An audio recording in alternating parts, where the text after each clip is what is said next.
Hello, everybody. Welcome back to the Pub Chat live show with me, John Yulden, the Mega Geek Ian David Diaz, and Swappers. How you doing, guys? You okay? Yeah. Thanks. Yeah. Yeah, we're ready to rock. It's a Friday night. We know how to live life to the max, don't we? You know, rock and It's a roll. Friday night. We've got nowhere to go. Yeah. That's why we're here. We're sad. Be honest, even if we No did, friends. we'd still be here. Come on. Yeah. Absolutely. This is our life, quite frankly, guys. This is what we do. It's bad. It's bad. Yeah. So really, no mates.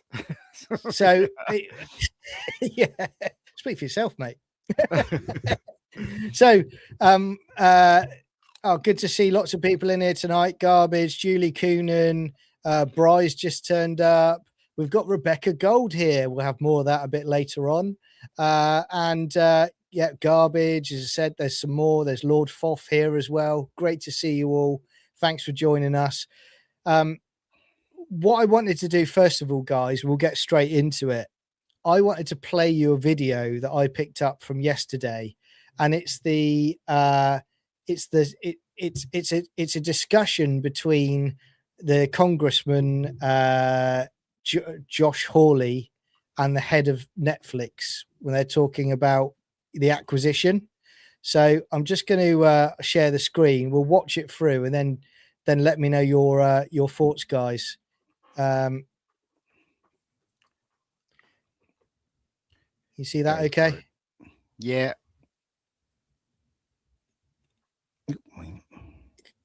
Is that coming through all right?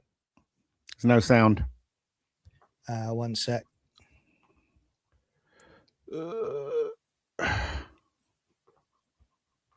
I'll come back to that in a sec. Yeah, it doesn't seem to want to be playing the sound. So basically, I'll talk you through it anyway. So basically, he's pushing back on the head of Netflix for basically saying, why is it that so much of Netflix's content for children promotes a gender ideology? Almost half. Okay. And again, the response he got back was kind of an evasive response, really. But, you know, for me personally, I'm glad that someone in that sort of position is calling it out, because it needs to be called out, doesn't it? Because, you know, you can have, I always talk about balance in life, but we're well beyond balance, aren't we? You know, it's literally infested everything now, isn't it? What are your thoughts, guys? Oh, well, I watched it, and he didn't really answer the question too well. He said something like that we have X amount of content, and X amount of content we do this, or something like that. He said he was just making up an excuse. But they had the facts then and were saying the majority of kids' shows are pushing this agenda. Yeah. And the guy was saying he has to watch the shows before he lets his kids watch it. So interesting. And I think they're all concerned that Netflix will have the monopoly on filmmaking and Hollywood in filmmaking in a whole in Western society. And that's why they're there. I think that's the main issue of Netflix monopoly. And they say, I think it's every place you go, no company can have monopoly on something.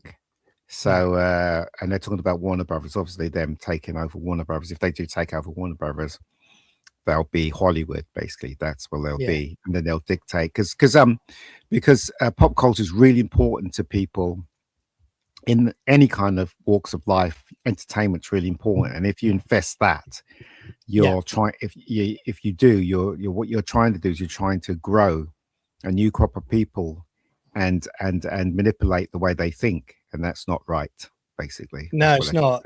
And again, it comes back to balance. But the trouble is, if it's not them, it's going to be Paramount, isn't it? Well, I don't think Paramount are going to get it anyway. But again, you know, it's kind of like they're both bad choices, aren't they?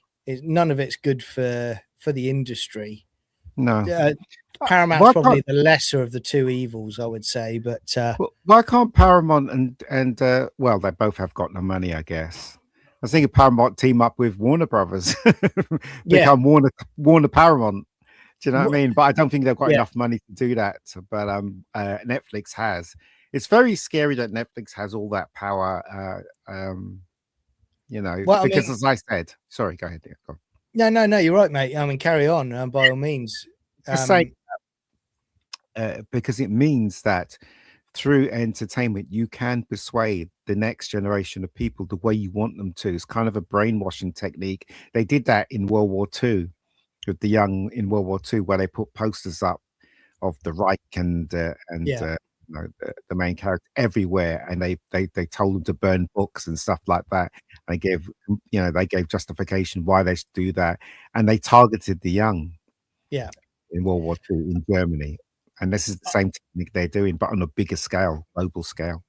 Yeah, I can't disagree with you on that. I think the trouble is we are. Well, again, this is why they're failing, because a lot of people are just tuning away from this, aren't they? They're tuning out of it, because when you get a program that pops up and it is just so ridiculous. I mean, I'm going to lead into it as well, guys. I don't know if you saw this report that the BBC commissioned, and they were basically talking about the fact that, they were adding diverse characters to shows, and it was taking people out of it because it's like historical period pieces, and suddenly you'd have people of color in there doing certain roles that they wouldn't have done at that time in history. And I was watching something the other day, I forget what it was, but I went in and Mum was watching it, and it literally just straight away there was something. It was like 1940s, but it was like it was I want to say it was like a vicar or a reverend or someone like that was Indian, I think, or Asian. And it was like, well, again, you're talking 1950s. You wouldn't have had that in a congregation in a small village in the United Kingdom, would you? No, you wouldn't. And again, that's what, before you even get in it, it just takes you out of the whole program that you're watching, so they've only got themselves to blame for this. But this shows how bad things are at the BBC in particular, because they already knew this. We all knew this for over a decade now, and yet they have to put a report out, get a report done. It's crazy. What are your thoughts? Yeah, I don't know. What do you think, Swappers? It's cultural revisionism, isn't it? And historical revisionism. They're trying to make younger generations that don't really know any better, give them a complete idealized, different. What's the word I'm trying to?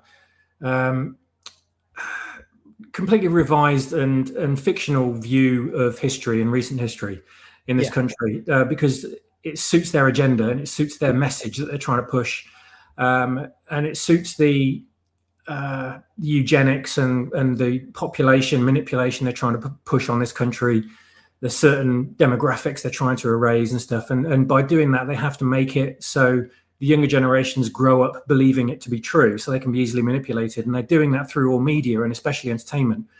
I didn't really pay much attention to it years and years ago. I remember that Christmas special episode of Doctor Who, when suddenly the Doctor Who was a doctor, but not the Doctor, and we thought he might be the Doctor, but he wasn't the Doctor. Set in Victorian England, suddenly he had an Afro-Caribbean assistant girl and stuff, and you're just thinking, no, I'm sorry, but in the Victorian period, no, it just wouldn't happen at all.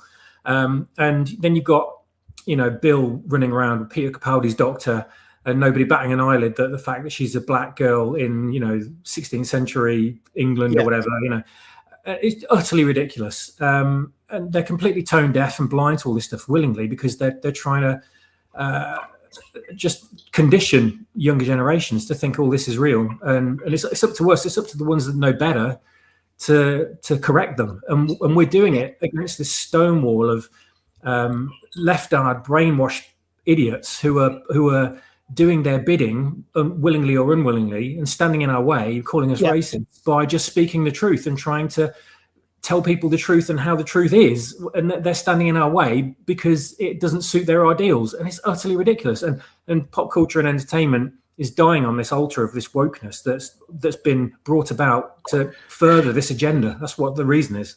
Yeah, but you know, Swappers, Cleopatra was black because my gran told me she was black. Do you know what I mean? Yeah, exactly. Yeah. How stupid is that? Yeah, It really is weird what they're trying to do. But again, right, I'm not even joking here. I just think it's all evil. It is. I really do. Yeah, it is. It is. And again, you know, you can. When I always talk about balance, you know, and when I was always growing up, and I've always been, you know, I would say I'm a liberal person. Let live and let live. But what has happened over the years I've got fed up with is the fact that it's got bigger and bigger, and these people think they have the right to tell you how you should think.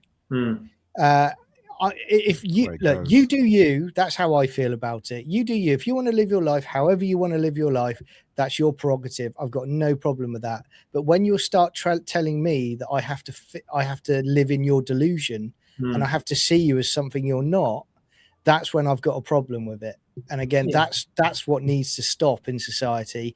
And you're right, Swappers, because what they do in these shows and movies is they keep trying to hammer us with this stupid message again and again that the delusion is correct, and it's not, and we will not allow ourselves to fall for it. And again, I worry about, like Ian has said before, and he's right on this, the kids shows that they're doing this in. You know, at any other time in history, this would have been called out politically, and this would have been shut down by the authorities. Now it's staggering how this is allowed to happen. You know, it really is. And it's, you know, talk about, you know, Swappers, Ian, you're Star Wars fans, but you know, this is like Sith level, you know, engineering of culture. You know what I mean? It's it's sinister. I think about that every day, John. Every single day. I mean, I'm writing. I'm used to writing villains, and you know, because of my story. You have to get inside their head if you want to make them believable. You have to give them motivation. You have to make them three-dimensional, and you're drawing from other inspirations in reality and history and what's going on around us. And I see it every day. I get inspiration every day, and I have to keep. And there's, I mean, if you've read any of what I've done so far or heard what any of them what I've said, it's not us barely scratching the surface of the story.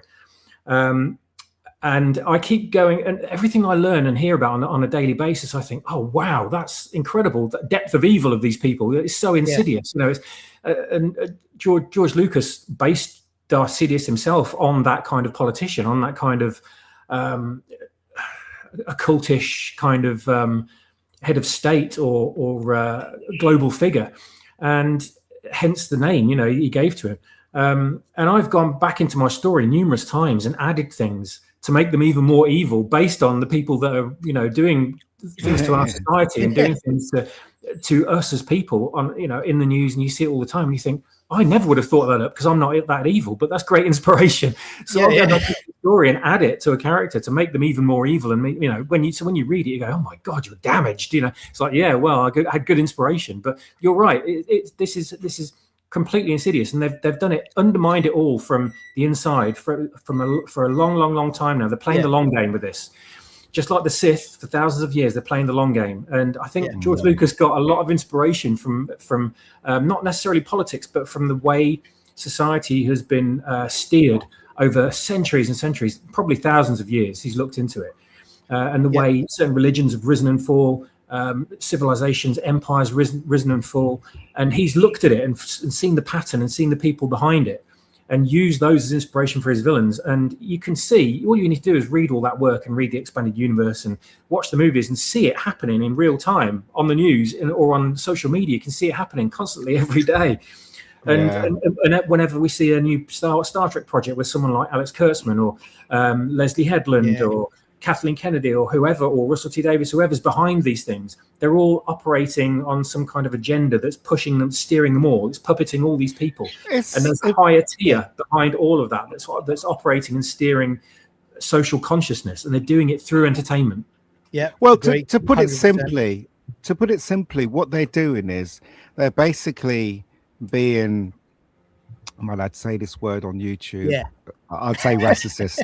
They're Yeah. basically being that, but are also destroying womanhood as well as manhood as well. Now, women, I don't, the stupid white women in Hollywood who run Hollywood now, they don't realize that they're coming after them. Right, it's really incredibly stupid that they don't see that by destroying women's sports, by destroying the very sanctity of women's spaces. Yeah, how could they not see that? They must be it's like that. so. It's that old analogy, isn't it? It's like turkeys cheering for Christmas. It's they don't understand that they're on the chopping block and they're cheering it on. They're egging it on. You know, they're being erased. This is all about erasing women from the world. Raising women from the workplace, from sports, from their own sovereignty. Well, I think what it is, swappers. I think what it is they're trying to erase the whole idea of men and women. Right. I think that is their aim. What they want is fluidity, so that they can practice their perversion. That's what they want. They want to normalize what they believe, so they can practice their perversion, which is everything, really. Again, right, the people that are going to suffer in the long run is straight white males, right, people of color, women, and gay people. Gay people don't realize that they're being attacked too. That's the thing that really gets me, that how they can't see this. Women can't see it. The stupid white women in America can't see it. The gay people, a majority of gay people I know can see it. Definitely can see what's going on. You know, I think you're right, and I think, but there's also the people I'd like to say, like Russell T Davies. They will push it because they see it as a liberal cause, whereas I don't think they truly believe in it 100% themselves on a lot of it. They just want to push it. They want the next conquest. They want the next campaign. There are people like that who are, you know, absolutely delusional that they will do it. And again, Alex Kurtzman, who's currently in charge of Star Trek, he's exactly the same. I don't think there's any difference between him and Russell T Davies at all now, with what he does and what I've seen certainly in his latest production. It's good that someone is trying to do something about it. And I know, obviously how Trump feels about it, but the trouble is, we've talked about it before, Ian. And Swappers. It's an ongoing battle because they say they're dialing down the woke, but all they're going to do is they're going to stay quiet for a certain time, wait till Trump's out of office, then they'll try and bring it back and flourish again more than they're doing now, because they're still about now. It's just that they've dialed it down a little bit. Don't forget, before Trump got in and Biden was in charge in the US, you had them doing, you know, sexual clothing for kids in supermarkets and stuff on full display that eventually got a lot of pushback. And that's what I mean about it's a very, very small step. You know, the worst if you take thing your eye about off the ball, next thing you know, that is coming. One of the worst things about this whole, what is happening in our world is that now, in the old days, right, if you go back 20 years, 40 years, you can just hug a kid, right? You know, like a kid's like crying, just, whatever. Or you can, you know, if you've got a daughter, you can hug the daughter, and do you know what I mean? And stuff like that. But now, people, you know, you have to think twice. Like, I've got a friend who's a teacher, and he teaches like really young kids, like 5-year-old, 4-year-old, and he can't hug them anymore. When they're crying, he just has to sit them down and talk to them. If they want to hug, it's kind of, you can't do it anymore. Well, you can, but you have to be really careful of doing it, because, you know, if somebody sees you doing it, they're gonna question it. This is what it's doing. It's destroying romance as well between men and women. You not notice that in films, there's no romantic films anymore. It's madness. I caught up with a friend over Christmas, and she's a beautiful lady, and she basically was telling me about, she's been trying to go out on nights out and she wants to meet somebody. Yeah, but Swappers, he's available. Yeah. Lady Swappers. But she said she said that when she's going to bars now, blokes won't come up and talk to her. Yeah, And the problem is because there's that fear element that, you know, if you even insinuate chatting them up and trying to ask for their number, you're going to be called some sort of sexist pig, you know, for what you're doing, because they're making that a taboo subject now and a thing to do. And again, what are they doing? They're pushing more and more people to go online and do the online dating through apps, not the organic way that people did it for centuries. You know, you like them, you get talking to them, you agree to meet up again for another drink. It goes from there. Now it's changing completely. And again, you're right, Hollywood is a massive problem for that, because they're the ones that are putting this into people's faces on a daily basis. I don't have any enthusiasm that it's going to change. I think regardless of what these congressmen say, because to be honest with you, politicians say different things on any particular day of the week. I don't think they've got a particular skin in the game for it. I think they're just pushing for political points. But I think this is woke is here to stay, really. I hope you're not. I hope you're wrong, but I suspect you're right going forward with everything from movies to music to everything. I mean, do you remember in the old days when there were all kinds of bands and singers that you'd loved listening to on the radio? I mean, talking about the radio, right? I'm an old fart and I listen to Magic, I listen to it in the morning. I love Magic. I've got tinnitus and so I let it go through the night when I'm trying to sleep. But in the morning, they have this woman called Harriet Scott. And originally she had that guy from Boyzone, whatever his name is, Ronan Keating. He was on the radio with her. And he was very much opinionated. He was very much a man. You know, he was there for, I think it was 5 years. And then one day he said he was going to stop and, getting up in the morning and do this, whatever. So Harriet Scott had to find someone else. And I knew, that it was going to be someone gay that was going to replace him. I knew it. And who did they get? That Gok, whatever his name is. You remember that guy on TV? Yeah. They got him. And every morning, I just switch it off now because they have a talk and they're talking, right? He seems like a nice chap, but does he have to mention, oh yeah, I really fancy him and all that nonsense? I'm like, kids are listening. What are you doing? So I just switch it off now. And it's just like, why? I can picture you, like you're lying there in your bed, you're just relaxing to a bit of Magic, like, oh, this is heaven. And then all of a sudden, like your spidey sense starts tingling. You go, I got a bad feeling. I don't know where it's come from. And then all of a sudden, Gok comes on and goes, whoa, I really fancy that guy. Yeah, he's fantastic. And you're like, right, that's it. I mean, they start talking about, the what is it?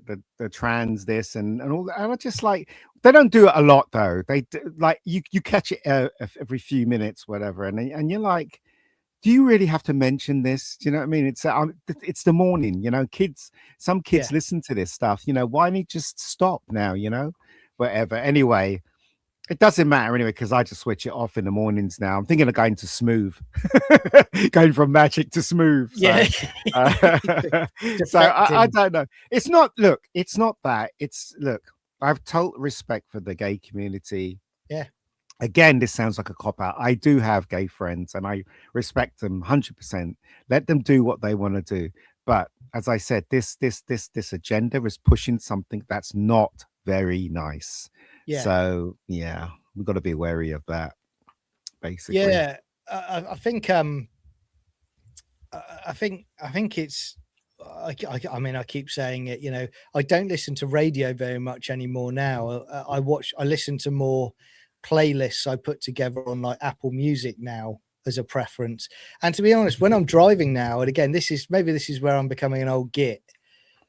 I'm now listening to YouTube on the way to work in the morning. So I could have something on like a nerdrotic on the way, because it's a 30 to 40 minute journey.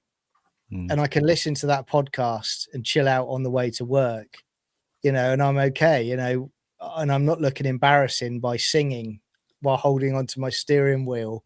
People looking at me thinking, who's that idiot in his car? What's he up to? But I think things are certainly changing. I don't know whether, you know, the science fiction franchises, okay, that we love and we've loved for the last decade. Let's segue into that because this is connected to it. They're ground zero for what's gone on, aren't they? You know, the whole woke movement, all of that. They're the ones that have been damaged with it. I mean, yeah. Now we've seen, what was it in the last week, that Bob Iger's leaving Disney.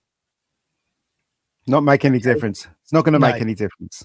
None. So, so what about you, swappers? Are you the same as Ian? Do you think there's going to be any change? I mean, Star Wars as well, or do you think it's done? I'd like to be optimistic and say that maybe this could be the start of the pendulum swinging back in the other direction. But realistically, I know the kind of people that are still in charge in Disney and Lucasfilm behind the scenes. And this change of who's in the big seats not really going to make much of a difference. They don't, because I know who funds these companies right at the very top. They don't hire certain people without them being good little puppets, if you know what I mean. And because that ownership has not stopped, so therefore I don't think we're going to see a change in policy at all. We may see it at a superficial level, but ultimately it's not going to change, and they're going to keep pumping this stuff out in some way with this messaging still in it. I mean, I was speaking to Brian, who me and Mega Geek know really well, Brian in Scotland, not Brian on the Brown Show and on Twitter. We came to a realization like last year or the year before, I can't remember where it was now, when the Acolyte and Skeleton Crew had been released. And they were just so substandard, and they just didn't feel like Star Wars in any way. We were so depressed, and we were kind of trying to make ourselves feel better by moaning about it. And we ended up coming to the conclusion by just sighing and saying, you know what, I don't think we're ever going to get it back. I think we're just wasting our time sitting here wishing for this and holding out hope. We're never getting it back. This is just the claws are in too deep. And this disease is set so far below the surface that we're never going to get true Star Wars as we should have had it 10, 20 years ago. So I think if we ever want to see just using Star Wars as an example, as many others, if we ever want to see that again, fans have got to make their own stuff, and they've got to, because the fans know best. We know what other fans want, and not to say, you know, oh, I'm going to throw Darth Vader in, he's come back from the dead and he's going to be fighting everybody, and you know, this just ridiculous fan fantasies. It just that doesn't work. I'm talking about intelligently written stories that fans know other fans want, and to be the same level as original George Lucas Star Wars and the EU. You know, that's some incredibly intelligently written stuff. That's what people want to make, and that's what people want to digest now. And Disney are not going to make it because they do not want to give people what they want. And these people, new people that are now in charge, don't see that. Or if they do see it, they deliberately do not want to give us what we want. They want to give us what they want. And they want to give us stuff that pushes their message. And it's got this underlying current of brainwashing and political suggestion all the way through it, because they want to steer people's opinions to favor their ideology. So the only way we're ever going to be able to get the entertainment we want again that's free of all that is be free of it by not being beholden to it by a paycheck. We have to do it off our own backs. We have to fund it ourselves. We have to sit here, do it for free, and it has to be passion projects. And I think that is the future for our favorite franchises now. I'm hoping Stargate is an exception to that, but we'll see going forward. Yeah, but the thing is, though, they've allowed there's some, I can't remember, Disney's used that to their advantage, haven't they? They've allowed you to use their property now, and I don't know how that works, but they end up being the winner there for some reason. I remember somebody explained it to me. But saying that, there's this film in America that got released called The Iron Lung. I don't know if you guys you've heard of it. You just mentioned it as well. Yeah. So the YouTuber has millions following him. He decides to make this film based on a computer game. People gave him a shitload of money. He goes and makes it. As far as what I've read, the people that supported him badgered cinemas all across America. and the cinemas put it in, and he's made 20 million, or the film made 20 million, more so than anything that's out there. So I think Hollywood's beginning to realize that fans, you know, people that will support you are the way to go. And then there's the vertical. Have you heard of the vertical films, where films are shot vertical? And apparently that's $1 billion industry now. And mini so Hollywood's trying to do that and trying to figure out how, you know, they can get a piece of the pie with YouTube and stuff. So things are changing. It's just it's just things are changing. So and again, I agree with Swappers. I don't think we're ever going to get the Star Wars, the Doctor Who, the Star Trek, you know, these wonderful, the Marvel shows, movies, comic books. I don't think we're ever going to get those back like we had before, because I think the people that have you know, hollowed out the carcass and they've climbed inside, all they care about is they either push the agenda or they burn them to the ground. That's their mentality. That's what they do. And I mean, well, so I'll ask Swappers a question. Okay, so Swappers and myself, we're creative beings. Okay, so him with the Star Wars. What try and say it? We're trying to say. No, I'm not. I'm just not saying. Sorry. So is he. So is he. It's crazy. Anyway, stuff. So I want to ask Swappers a question. Did you find when you were writing that you had to treat the female character in your writing with a proper view of how they operate in the movie? As you know, I had to do that with Rebecca Gold. If she was going to have a fight against a man that's 6 foot, she can't take him on like that, like in the movies where, you know, a woman, she can't do that. It has to be earned how she wins. So that's just one facet of writing a woman, a female character in a movie or in a script. Did you find you had to do that as well? Because out of everything that's happened, that's what it's pushing us into the corner. I don't know whether it's right or wrong, but I don't know. What do you think? Did you have to do that when you were writing Ray, for instance? Yeah, well, I've got a few main female characters in my story. Ray's one of them, but there's another girl in it as well that comes in towards the final part in chapter 9, in episode 9. But I did have to remind myself that I'm writing girls here, and they are 5'5" max or something, and quite slender and slight, and they can't hold their own in a physical fight. They have to use other techniques. They have to use speed and maybe go for weak points, things like that. Or a blaster, or a blaster if they've got one.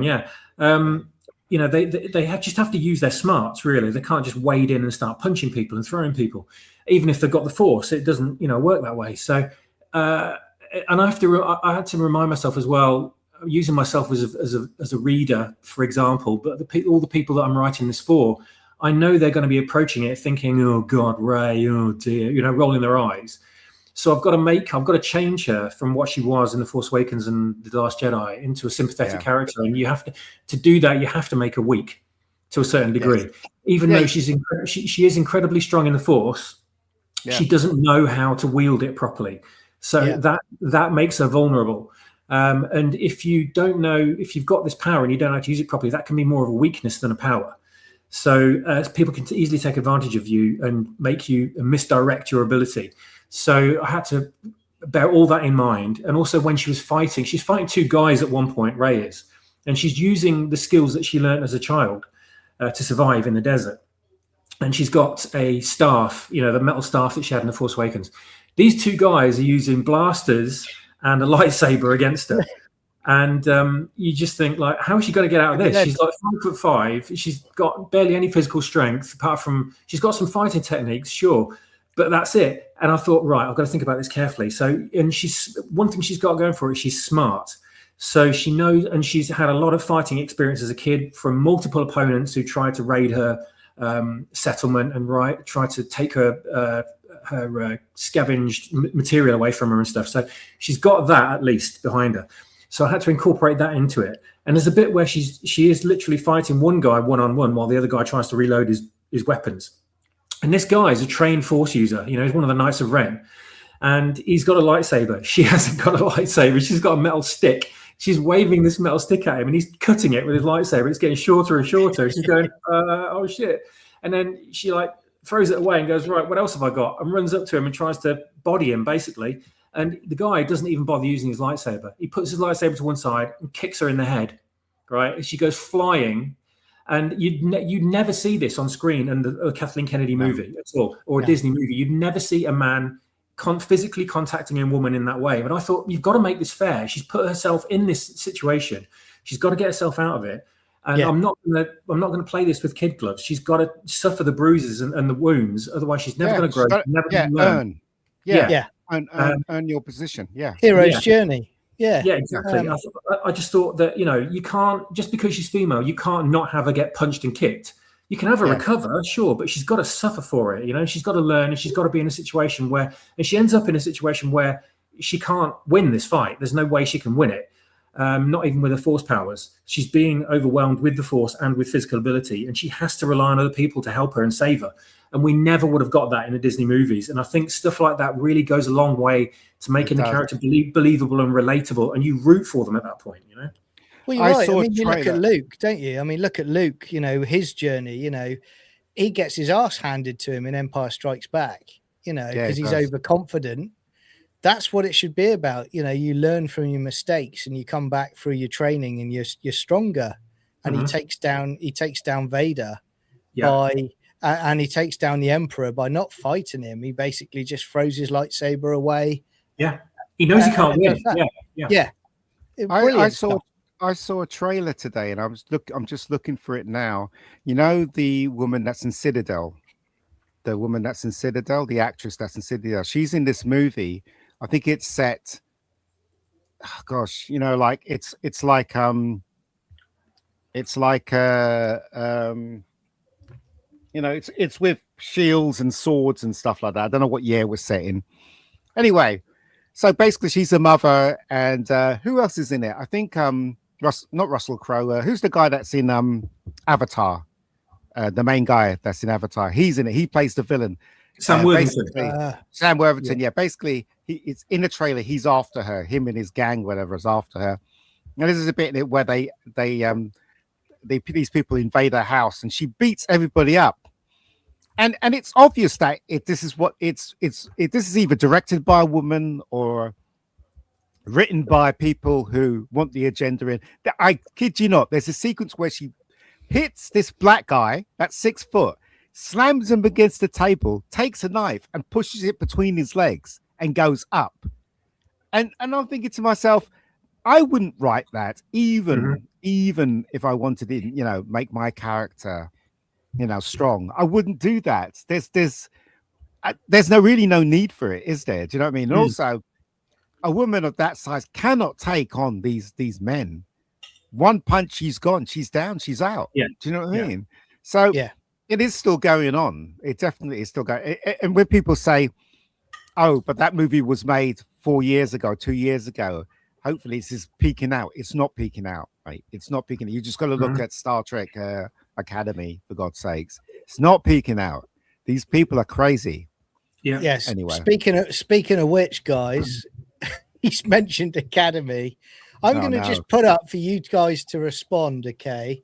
I watched it last night. Me and Retro Doc, we did a review reaction to it, and I don't know how I got through that without swearing, to be honest with you, because it was a stretch. But I've got some images for you guys that I'll show you. Okay.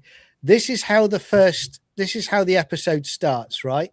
So, you know, as you get the CBS production logo, the title comes up, you know, for Star Trek as it starts. Straight away, you get this, the hologram girl on it. It writes across it almost like it's crayon.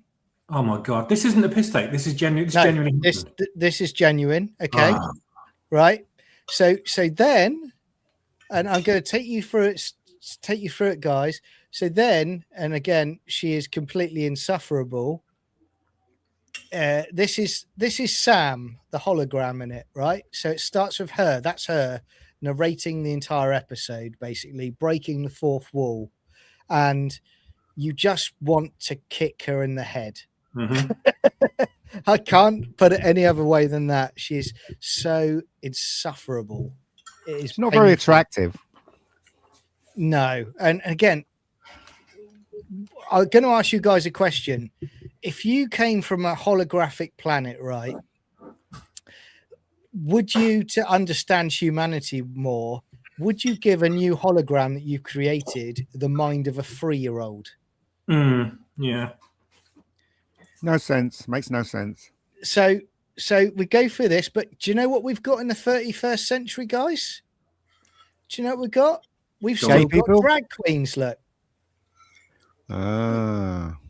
That's what that is. Oh, okay. Yeah. I thought it was old Greg from the Mighty Boosh. Don't give them ideas, mate. This is the thing. I don't understand how Klutzman could say, yeah, people are going to love this. How is he? How is? Well, I just give up. He must be the dumbest fucker in the entire world. He must be, surely. He's got to be the biggest con man that the world has ever seen, without a shadow of a doubt, because all the projects, I mean, when you talk about when he did the Spider-Man movies as well, you know, how this guy got into this position and kept it, you know. And again, this is, you have to get to the point where you don't blame Kurtzman and co as much anymore. You blame the executives who enable them and allow them to continue doing it, you know. And it's like you said, there's Star Wars, there's Star Trek, there's Doctor Who, there's Marvel, there's DC. They've all been effectively decimated by this nonsense. And again, it's two things. It's pushing the ideology, and it's also these people are not intelligent to write good science fiction, intelligent science fiction. Yeah, but John, you do realize, well, I don't know if this is true, but this is what I've been hearing throughout the years, is that they signed a contract. Kurtzman and his company signed a contract, so therefore they can't do anything. So they're contracted to give him money to make these things. So hopefully season 2 will be the end of Kurtzman's reign, and the contract will be up, and then they can just ship him out to pastor, basically. But just saying that I don't think anyone with a sane mind would want to make this. It's got to be a contract driven thing. It's got to be. And this guy vomits rainbow pride vomit.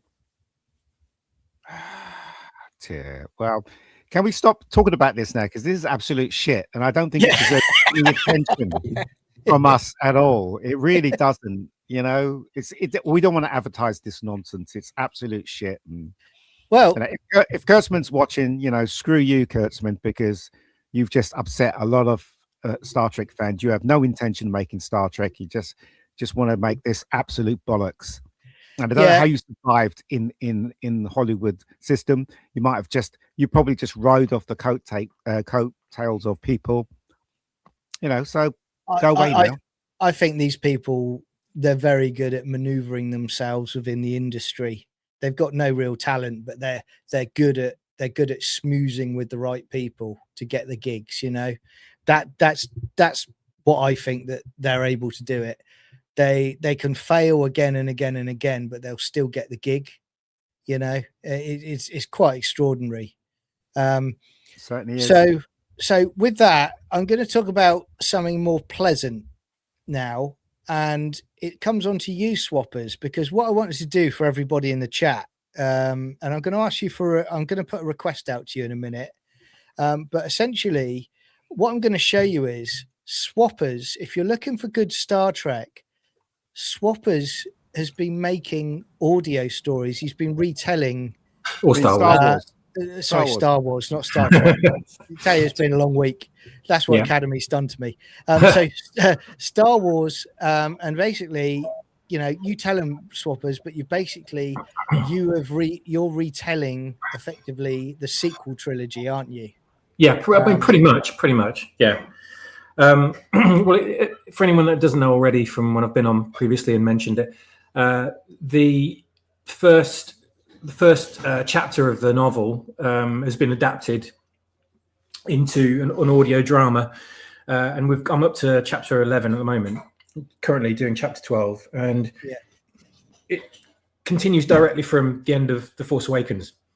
Yeah. Now, trying to sell it, a Star Wars story, to people that watch The Force Awakens these days, at least, isn't an easy task, because this movie hasn't aged well, and a lot of the people that watched it, that liked it originally, have turned on it since, because they now realize on multiple viewings it doesn't hold up.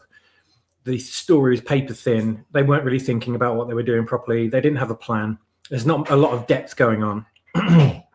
And the two sequels have absolutely ruined it, and its reputations are in tatters. But I started writing this story after I saw The Last Jedi, and the reason that spurred me on to write it was because I saw so much potential in The Force Awakens. The film might not have been great on face value, and it was very surface level, but I saw that there was a lot they could do with the story going forwards, and it set things up quite well to that end. It's got a lot of errors with it and things that need to be explained and fixed, and I have done my utmost to do that with this story. I haven't sort of gone to one and taken the reader to one side and said, okay, look, you know what you remember about The Force Awakens? Well, this is because of this. This is because of this. I've explained it carefully and subtly throughout the story. So if you're reading or listening to this particular story, you'll come across certain points, some certain story points, and you'll go, oh, okay, well that makes that bit in The Force Awakens completely makes sense now, So you'll get a lot more enjoyment out of it, and you'll go back and watch The Force Awakens and see it in a completely different light. But this takes place at the same point as The Last Jedi, where this Last Jedi picks up. This also picks up, and that it shares similarities with The Last Jedi at the start, and then after a couple of chapters, you realize this isn't that same story, and it's going off in a completely different direction. But it uses The Last Jedi to get there. And what happens, without spoiling too much, is the bit in The Last Jedi where Rey enters the dark side cave is the crossover point for both stories.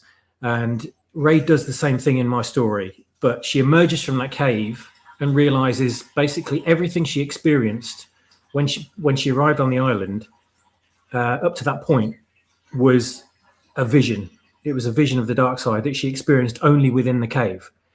And everything else outside the cave has been completely different. So everything that happened during The Force Awakens happened, but everything happened in The Last Jedi was all not necessarily in her mind, but was all like a projection of the dark side to fool her, to try and get her to stay in the dark side cave. But she managed to escape right before it consumed her, basically.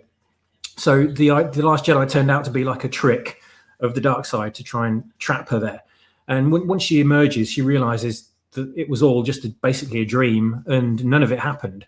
And the story then from that point goes off on a completely different tangent and a completely different adventure. I like to think the adventure we should have got with episode 8. So all of the chapters you see here might be familiar to begin with, but up to chapter 11 is really where it pushes off in a completely different angle. Yeah. And you're getting a completely different story from that point. Up to that point, there's loads of different stuff that happens. It's not just retelling The Last Jedi at all. It's quite distinctly different. But you can see the similarities. And the reason why it is similar is because the story still takes place early on the same planet, on the same island. And I had to use that as a place to spring off for the rest of the adventure. So that's why things play out in a familiar way, but they're not the same, and the end result is very, very different. So if anyone's umming and ahhing and wondering, oh no, I remember The Last Jedi, it was crap. I remember The Force Awakens, it was crap. Give this a go. I think you'll be pleasantly surprised, and you will see it in a completely different light afterwards. Yeah, I would second that. I mean, I've been listening to them now, and I think I've done 3 chapters now. And it's good, and honestly, support swappers. It's Star Wars retold. If you can go on there, subscribe and like and listen and like the audio chapters that he's got on there, They are good. And again, this is what we've got to support and encourage more, because it's what Swappers was saying earlier. If Lucasfilm are not going to be prepared to look after the franchise and the IP, then it's left for passionate fans to create their own stuff that people are passionate to listen to. So yeah, let's give him some support on it. Let's get him there, because he's not far off 500 subs now as well, everyone, guys. So for all the effort he's making, it'd be good to get him monetized so he can actually see something coming back in as opposed to going out. That would be nice. Yeah, even as it might be only pennies, but it's nice to see that you've reached a certain point, and people are paying attention.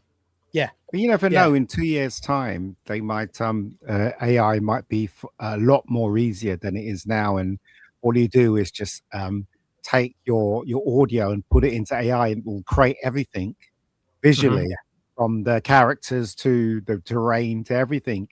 You never know. So I think it's going that way. Yeah, I mean, at the moment, you can't really make a full. I mean, I'm sure there are people out there attempting it, but you can't really make a full length feature film at the moment. Yeah. Not in one setting, at least. Anyway, you probably, if you do loads and loads and loads of small, shorter videos and edit them all together, you might be able to do it. But it is getting to a level at the moment with Sora and Nana Banana and programs such as those that are absolutely mind-blowing quality, and we're so close to getting 100% indistinguishable from reality videos now.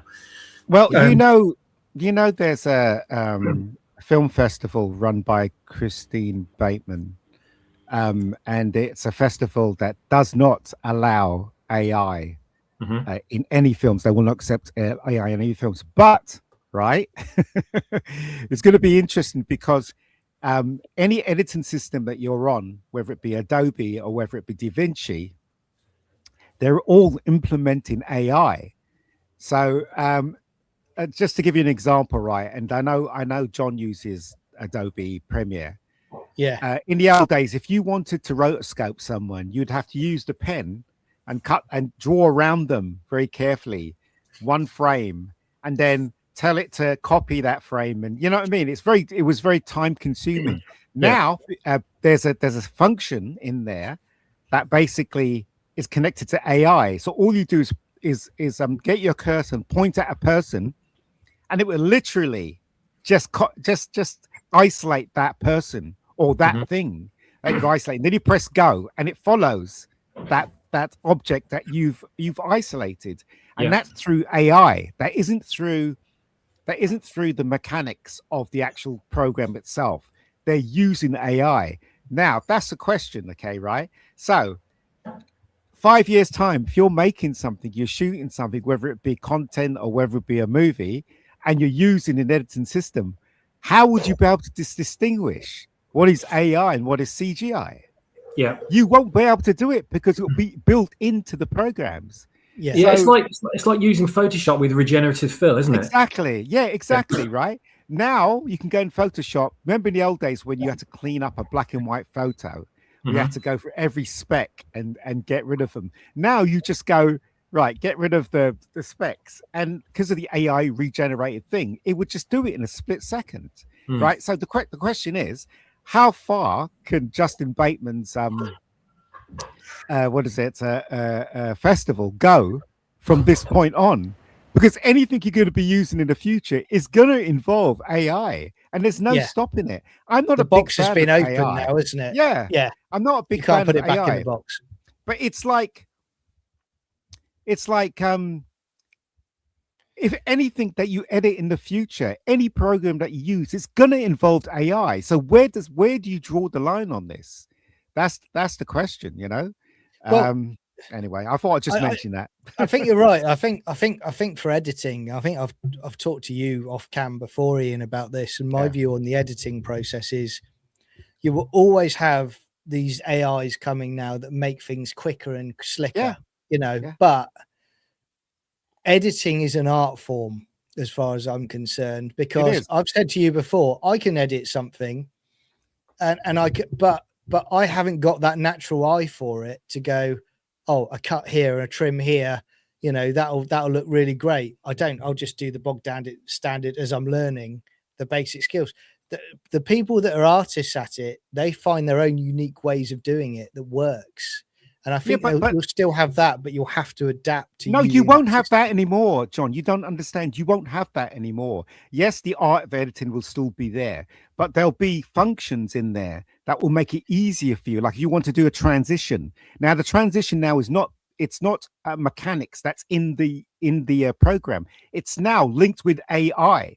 So the question is, yeah, I get that. Where does it stop? Do you know what I mean? How do you distinguish between like if you had a competition saying, right, no AI involved in any of the films that enter into a competition, how would you be able to tell? That's the question. I mean, unless you're told, do you know what I mean? Well, and even the basic things that you use has AI in it. So that's the question. What it does. do you do? And again, you know, it's all walks of life now. I mean, you're getting Windows updates where they're building in AI to your computer system without your consent. You know, it's just there. So that's where we are now. I mean, I was reading something on an alert from YouTube a couple of weeks ago. They did an article, or someone did an article, and they're basically saying about the fact they're going to allow AI as they have been on YouTube, but they're going to be clamping down on a lot of AI stuff on YouTube. So if you're putting out proper decent AI stuff, you've got nothing to worry about. But they're more referring to, you know, where you've got someone that you click into it and straight away it's an AI voice narration. They've put no effort into it whatsoever. All they've done is they've literally gone on Grok. They've written it from Grok, copied and pasted it in, and then they've basically just added an AI voice to it. That's what I think they're going to try and clamp down on. But they're not going to clamp down on people that are using AI tools and are using and are working on their talent and their skills to develop something decent. So, like, you know, Swappers is using AI for Star Wars retold. You know, Garbage is in the chat if he's using AI to do his videos. As long as you're doing that and you're actually putting some effort in, it's when that they're starting to detect is 100% just pure AI. There's no effort put in whatsoever on it. I think what you're talking about is those people that actually do narration and they have pictures. So in other words, right, they would prompt an AI to make them a video on YouTube. And I think that's what YouTube is against. If you use AI to create something, just bits and stuff, instead of the whole thing being done by AI, I think that's okay. I'm not sure on the rules. But again, I would say going forward, for people that are in Hollywood, right, they obviously see AI as a threat, okay, and quite rightly so, right? But for independent filmmakers that have no money, right, not even a bean, they're not even connected to any leveling the playing field. It's something that you can't ignore. You want to do an explosion. There's AIs that can actually you could video yourself walking down the road, and then you could put it into the computer and say, make it snow. And it would snow, and it looked perfect. The snow would be on your head. It'll be the whole street would be covered in snow. You can't tell me that no low-budget filmmaker is not going to use that.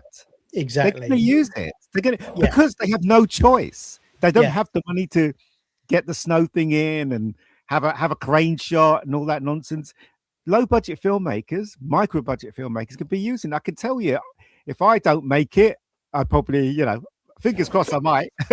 I'm going to be using it because it's you know, it's the only way to go. We don't have a choice, you know. No, I think with the AI now, the only positive I'd say is what you've just mentioned about the fact that people who don't have the budget of Hollywood, you know, they're actually able to start creating some decent stuff. I mean, I'm listening to Swapper's stuff. But also I think I've said to you guys, I've been watching some Star Wars AI stuff, like videos people have been doing on YouTube, and there's some really good ones out there. And this goes back to what Swappers said earlier. If Hollywood aren't going to take it seriously, people are going to take it seriously themselves and make stuff that people are interested in watching or listening to. And that's happening. They really have. I was watching an AI of the beginning, you know, the beginning sequence of Thunderbirds. Somebody did an AI version of it, and it looks fantastic. But I'm just saying that where I think it crosses the line, where the whole thing is made by the AI, and you deny actors their craft, and you deny, you know, prop builders and set decorators, you deny them their craft, deny them their living. I think that's where the line should be drawn. But doing little things with AI, you shouldn't be put in jail for it. Do you know what I mean? In the conversation, because again, right, you have independent filmmakers, which is kind of a lie that's linked with Hollywood anyway. They're so independent. Warner Brothers is distributing their film, huh? Do you know what I mean? Are they really independent filmmakers? We don't know, right? But the real independent filmmakers, like me and my friend Alex, who's got a really good channel, we don't have any. We're not facilitated with anything. We don't have anyone that will help us. The same thing with Swappers. Swappers is doing the Star Wars thing. George Lucas is not helping him. Lucasfilms is not giving him the green light. Do you know what I mean? So we just got to do what we got to do at the end of the day. And if AI can help, then we've got no choice but to do. Because I think, don't you Swappers use AI to do the voices on your show? I don't know where he's gone. Swappers. Yeah. He's doing our voices right now.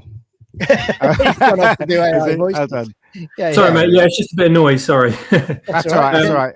I'm sorry. What was the question again, mate? The question was, don't you use AI to do the voices on your Star Wars thing? That's the only thing I use it for. Yeah, just the voice filters. Yeah. But you have no choice, right? That's right. Yeah. I mean, if you had the money, you would hire actors, right? Oh, of course I would. Yeah, absolutely. Yeah, that's what I'm saying. So there's no people like us. There's no choice. That you know, if it's offered to us and it's free, why not? Why not do it? Do you know what I mean? Yeah. So I didn't make a geek. He never stood a chance. Thanks, mate. Yeah, but you know, there are some. You know, as I said, right? If Swappers had millions of people following him, he'll have no. If he asked for money, they would give him money to hire actors. You know? Yeah. But we don't have that. So it's like Star Wars Theory. You know, everyone knows him now. He's in the millions of subscribers. But he started off, you know, small like everybody, and built up his channel based on doing theory content, just, you know, what if scenarios in his videos, and people loved it because there was no one else out there doing that kind of thing. And now he's got a $1 million business pumping out stuff and making his own lightsabers and all that kind of stuff. And he's in the position now with that backing to put that into creating his own stuff. So he can employ CGI artists, he can employ motion cap artists, CGI animators, production designers, etc., etc. He can pay people to do all that, so he can actually have a full-on professional production if he really wants, even though it's only limited. But still, he's got a certain amount of capital behind him. And I know for a fact that Ian can do absolute wonders with, you know, several £1,000s, let alone $1 million. So you know, that kind of thing is great if you start off at a certain level and work your way up, you know. But people like me and Ian and plenty of other people out there with way more subs, it's so difficult. And we're creative people. We want to create stuff because we know we've got a good story. We believe in what we're doing. We know people will enjoy it if they give it a chance. So, and it's a shame to let that stuff die on the vine or wither away and never be a thing when we believe that we've got something really genuinely good to put out there. So if we're going to get it out there and get it into people's hands, get it in front of people's faces, the only way to do it is by using whatever tools we've got available. And that just, at one point 5 years ago, that was Adobe, that was that was Photoshop, that was Premiere, that was new programs, etc., etc. Now it's becoming even easier for us. So with AI as well. So if you go back, right, through the history of filmmaking, when they created sound on film, everyone in Hollywood was saying that that's not going to work. It's the death of film. But sound was created, and sound and film, and now, you know, jump over a couple of years where it was Super 16 versus 35. Jump a couple of years where people like us couldn't afford Super 16, and it was digital. It was tape video. And you're like, okay, tape video, right? We're poor, we can afford that. And then from there, it was digital video. The quality got better and better and better. So, as I said, right, things always progress, okay? And AI is just one of those things that helps poor filmmakers or content filmmakers like us move forward. If there was no such thing as digital video, I could never make Rebecca Gold, right? If there's no such thing as AI, swappers could never do Star Wars Retold. Not in the way it is, anyway. I could do my own voices, but it wouldn't be half as good. Yeah, exactly. But as I'm saying, right, there is a place for it, but I'm just scared of the future that, you know, they're going to take over and Skynet's going to kill us all and stuff, you know. But apart from that, you know, we have no choice as makers. Yeah, it's always possible. I think we should just have like an AI category almost. So you can keep AI in the awards, but it has to reach it has to be a certain level. It has to be a certain quality. And the rest of the categories have to be proven to be made without that facility. Having an AI category is fine for people that don't have that kind of budget, but still have a great story to tell and still have a lot of talent. Yeah. And AI is the only way they can get it out there. So that category will help that.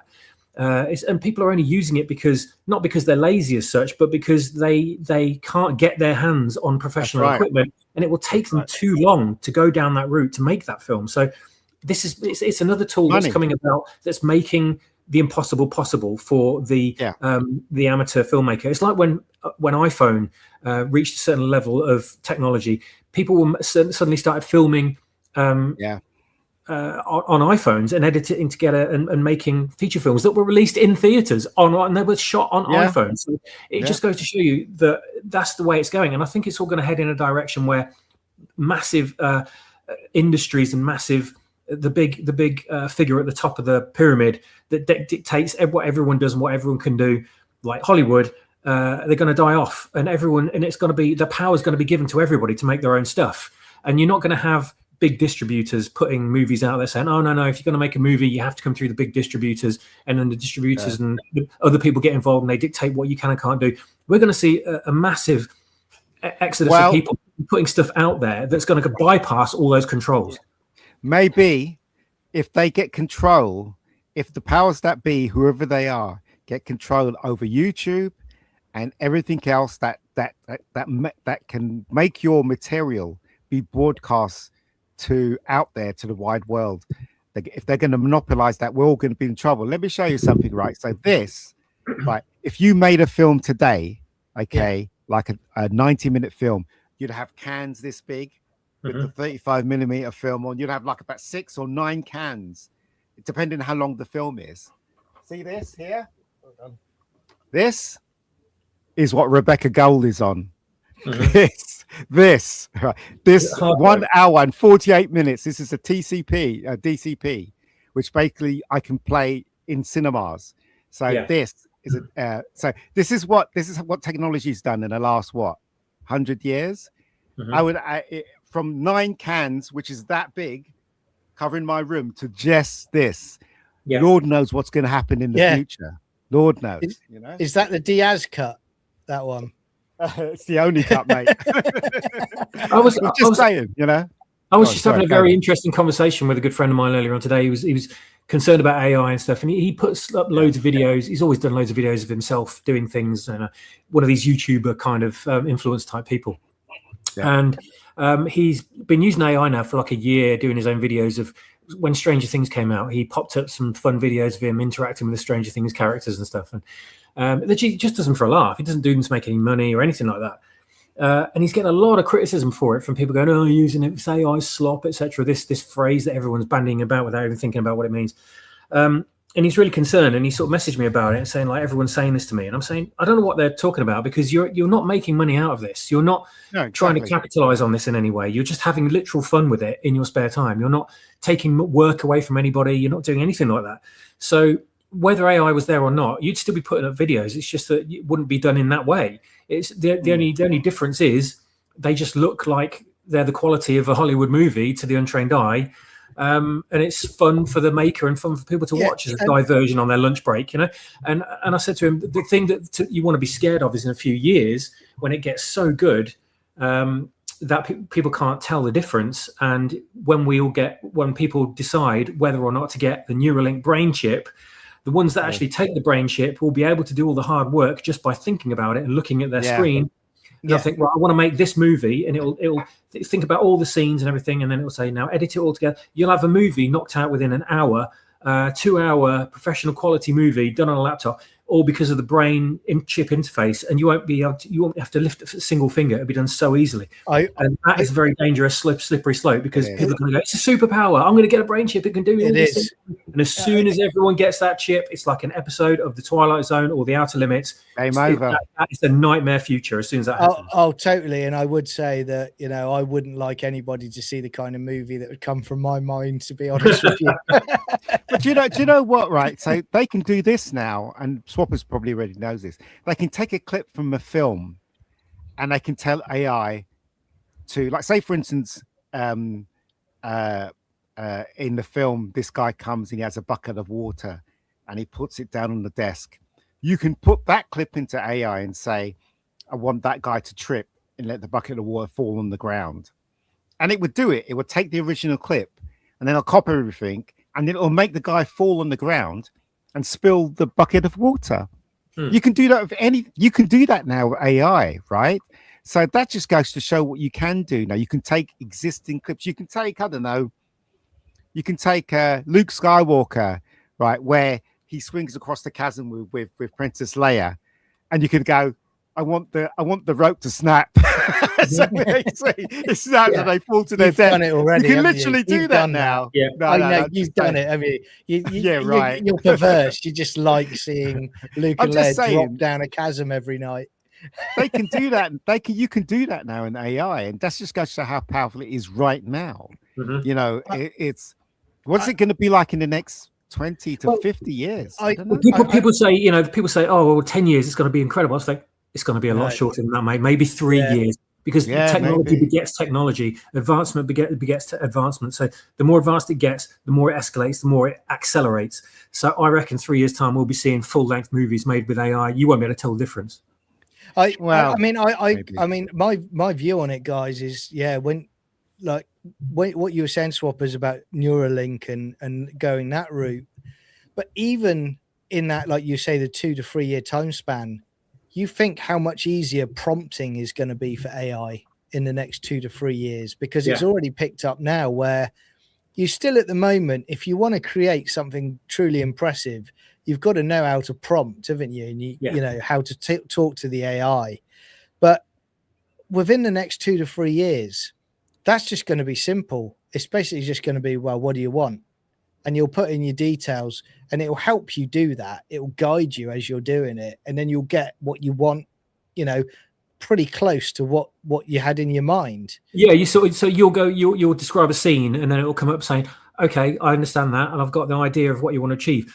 Going forwards, do you want this, or this to happen, or describe your own? And it will give you options, and you go, that's exactly what I want, and just tap it, and it will go forward and just edit it without the minimal effort whatsoever. It will automatically be able to predict what you're trying to do without you needing to type anything. But also, it doesn't. AI hasn't learned how to fight sequences yet, has it? Every time you see two people fight, it's weird. I'll tell you what, right? Anybody remember that film?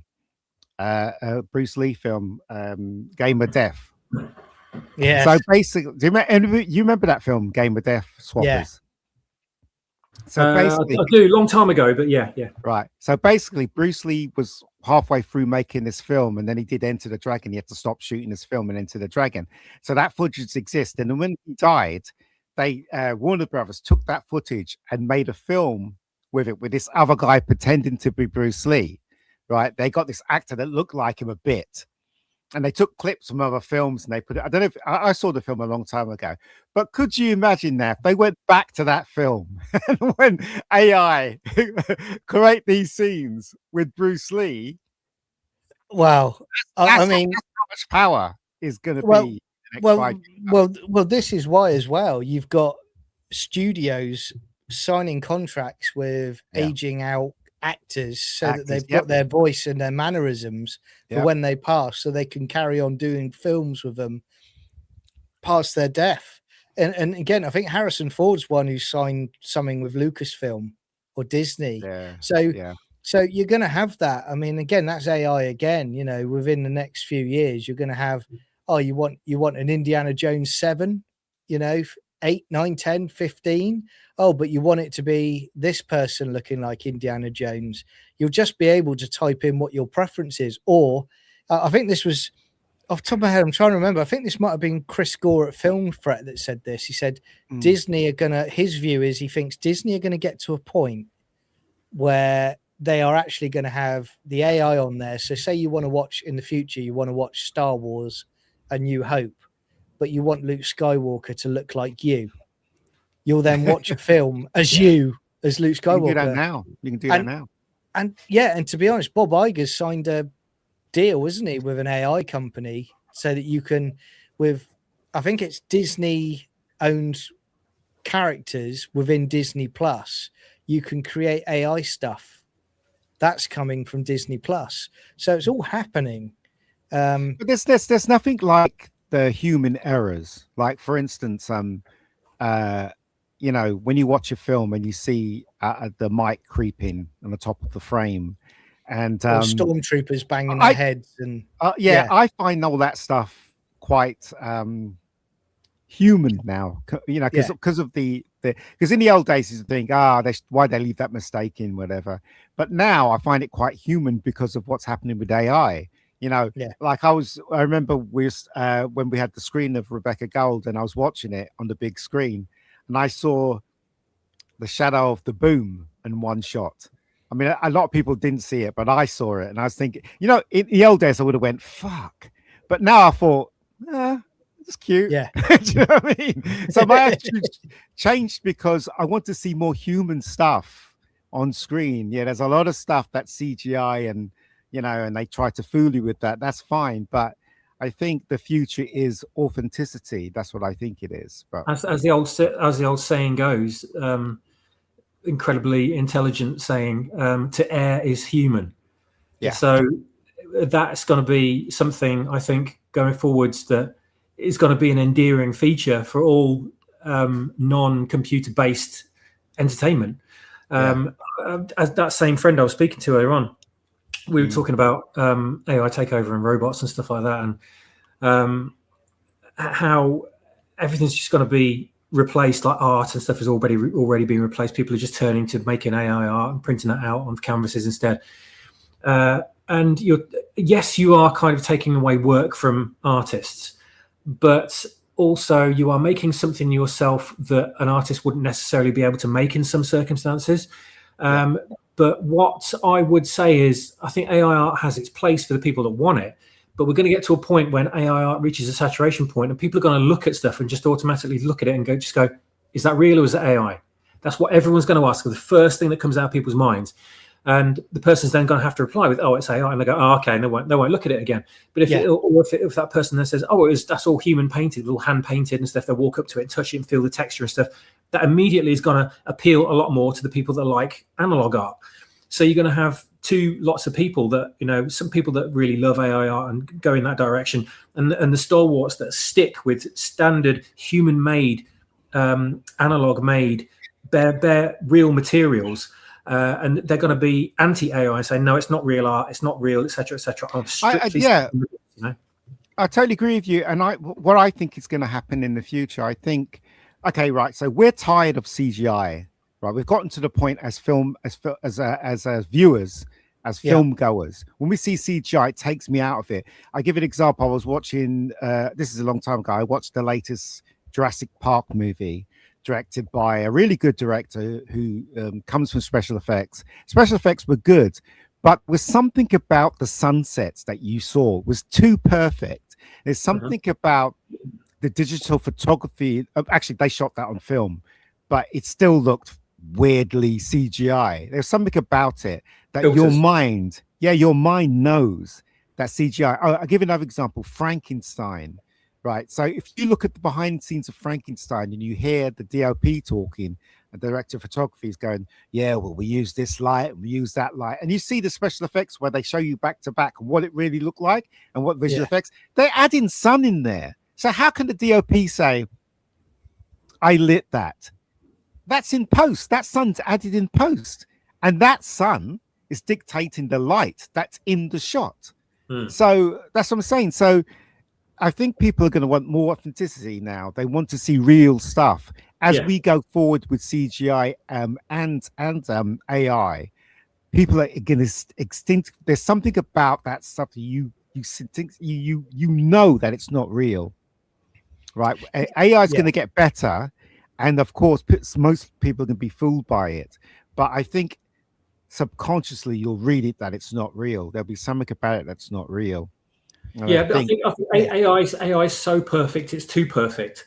yes, And that's that's what's it. going to give it away, you know? Yeah, that's what. And then AI is going to try and make it not perfect, and then it'll be perfect. But I think I think I think as me as a creative, I want to be on set with an actor. I want to direct an actor. I want to make the shots. I don't want a computer doing that. Well, what's the fun? Where's the fun in that? Do you know what I mean? Well, Actors have trained all their life to be in front of the camera or on stage. Why take that away from them? You know?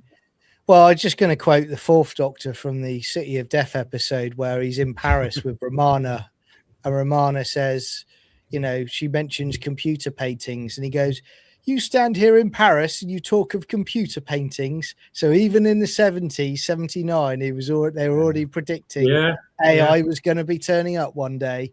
There you go, and he wasn't approving of it. That's true. We go on to the next subject because AI is boring. Yeah, I mean, I'll just finish off by saying Ian knows what I'm talking about. I'm not sure if I've sent you the link, John. Yeah. But on Twitter, a couple of years ago, just for a laugh and to get a bit of a dig in at Disney, I made a little web series of AI art panels called The Apprentice Diaries. Yeah. And it was basically taking Rey as a character and ridiculing her, and the events of the sequel trilogy as they were. And they were just short stories that would have normally been drawn by hand, like cartoony kind of things, you know. But I thought if I do it using AI, then I can make all the characters look exactly as they do on screen, which is a bit more impactful than just drawn images. And I can create, you know, epic looking landscapes and vehicles and things like this as well, which you can't really do, and it would take me forever to do drawn. And I thought, I just want to knock this quick joke out, but do it in 6 panels. So I was doing all this for a few weeks. It was going on, and I was loving doing it, you know, but it was hell of a lot of work, and it was taking away from writing time when I could have been doing a novel. So I took it up to a certain point and stopped, and I may go back to it in the future, I don't know. But the AI I was using now doesn't allow celebrity faces anymore, so it's put like a bit of a spanner in the works with that. So I can't really go down the route with and still have the likeness of Rey in there and the likeness of Luke, etc. But there were a lot of people out there calling it AI slop and stuff, and I was like, well, no one's making any money out of this. I'm doing it for fun. It's a joke. It's a complete joke. And it's just in there to have a go at Disney and to, you know, just to make people laugh. It's not for any other reason at all whatsoever. But I'll send you the link, John. See what you think. Yeah, thanks, man. Yeah, that'd be good. But it's kind of suggestive in certain areas, you know, but it's in like a carry-on movie kind of way. But, wow.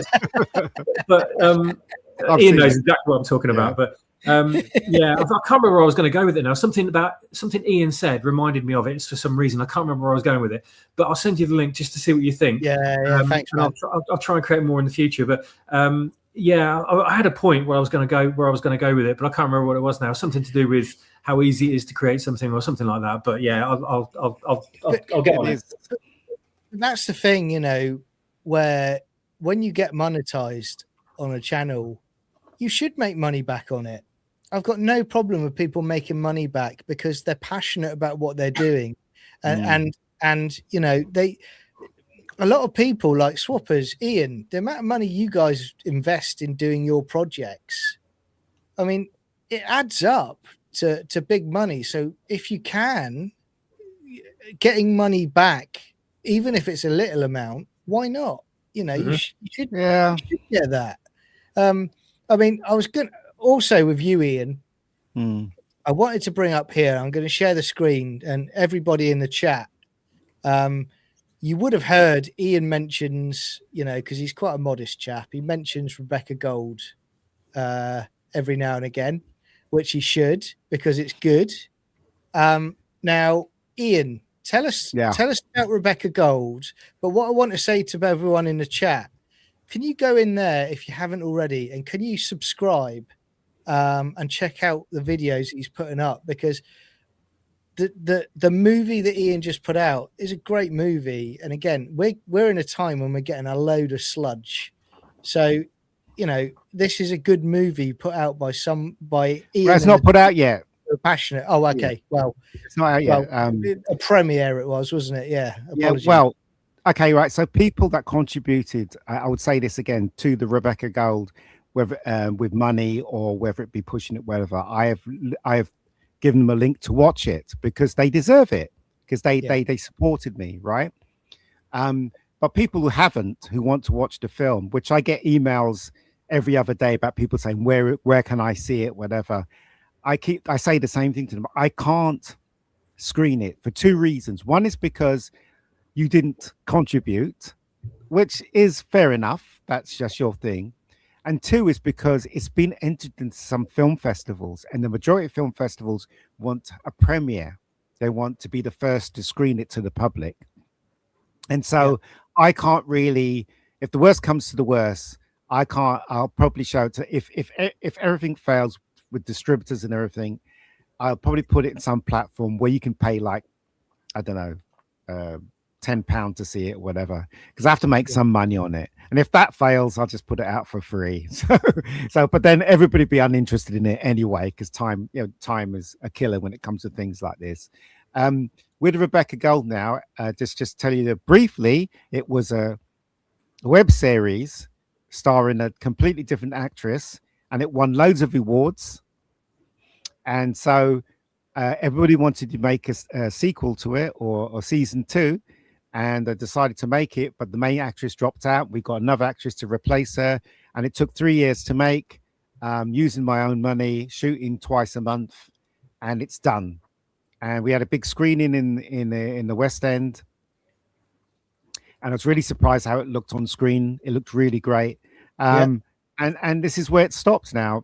The film is there, but I can't show it to anyone, because only the people that contributed, because of the film festival route and because of me trying to make money, whatever, and stuff like that. But just right beyond this, just think of this, right? This is a laptop that you're seeing me through. I just showed you the DCP. I made a feature film with the laptop and then put it on DCP. You can't go back 10 years. You'll never be able to do that. Ever, right? Ever be able to do that. So that's what I'm saying. That's how technologies move forward. But anyway, going back to Rebecca Gold, yes, please subscribe if you haven't, and watch some stuff as well. So that's all I can say. Yeah. Can I also say, if you do go on Ian's channel, and it's also on here as well, and it's also on Swappers, it's starting to pop up more. I was telling Ian about it earlier. There's something called a hype button now. And it basically means for any viewer, where the hype button comes up, you can press it. And for what they class as smaller channels, it boosts the channel. So it helps promote it more. So if you can do that for here, Rebecca Gold, and for Star Wars Retold, Swapper's channel, that would be really appreciated. But yeah, as Ian said, please subscribe to his channel. He's done great stuff. Let's get him over the 3,000 subscribers, because then he's going to go away to Acapulco for a few weeks. That's right. And enjoy himself. That's right. Oh, can I come? Yeah, exactly. Yeah. We'll do the show live from Acapulco, guys. Oh, yeah, on the beach. Yeah, why not? There was something. Sorry, I just quickly jump in. There was something I meant to say earlier on. I'll mention it now, just while I remember, because my brain's terrible. I was just going to say with Stars Retold, and you mentioned in a few years how, or even now, I might be able to go in and do some of the scenes in AI video. Knock out some of the scenes in full video, like they've done with a lot of the Star Wars AI already. My idea at the moment is to create when I'm in a situation to do it, which won't be too long down the road, is to create a 2-minute movie trailer.